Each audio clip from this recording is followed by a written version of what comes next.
mga Kunars! Welcome to my channel! This is your Ilonggo regular company nurse, Jester. Kapag pinanood mo ito, ibig sabihin curious ka kung ano nga ba ang isang company nurse.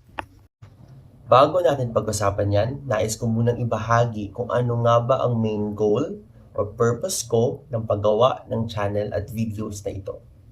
It all boils down sa sarili kong pagnanais na magbahagi ng mga bagay na na-experience ko, na maaaring ma-experience, na-experience, at ma-experience pa ng iilan sa inyo.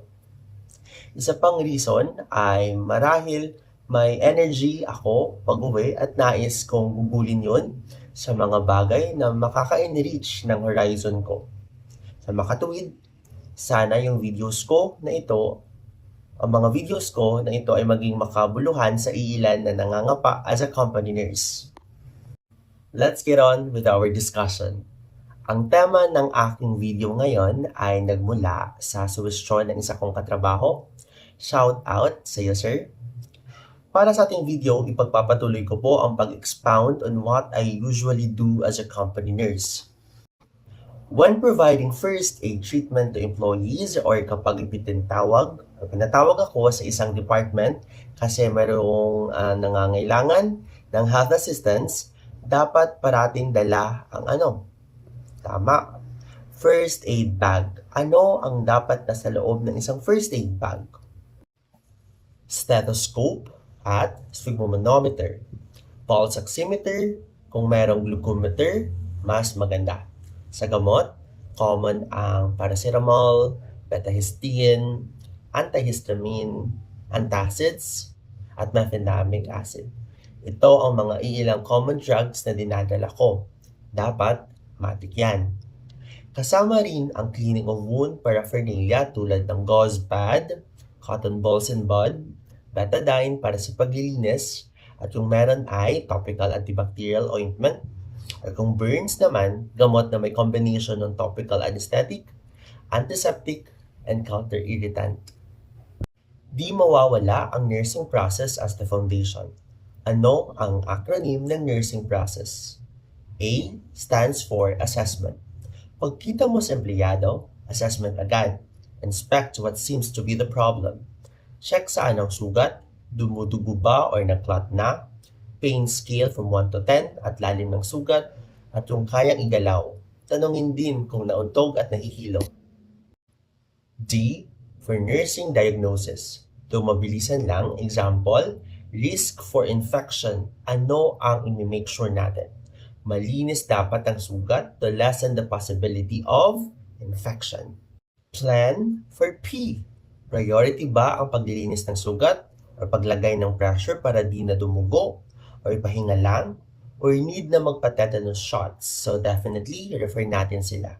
Meron tayong mga urgent care sa ER. Gawin agad ang plano for implementation. Call for transport or alalayan ang empleyado kapag kinakailangan. Last is evaluate. After assessment and implementation ng desired course of action at gustong umuwi dahil di naman kailangan ng further medical interventions, i-assist si empleyado. On the other hand, sinasamahan ko ang empleyado papunta sa malapit na ER kapag need ng doktor.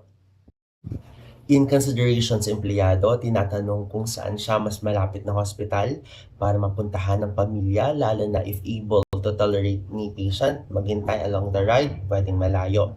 At para sa financial din nakakayahan. Yun ang kaibahan ng nursing sa ibang mga profession. We think one step ahead. I learned this sa supervisor ko rin. She's good in her craft.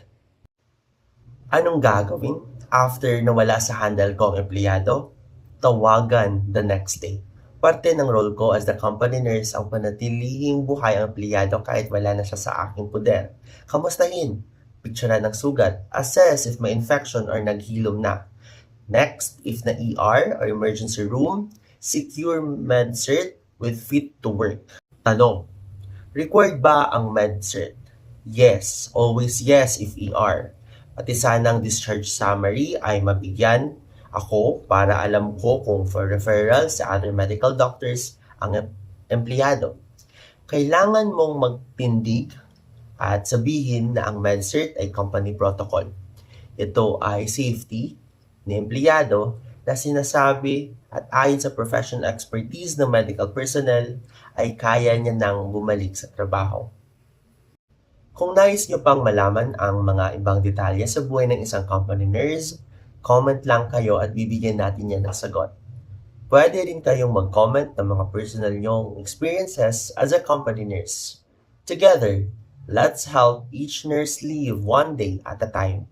Yun lamang at maraming salamat sa pakikinig.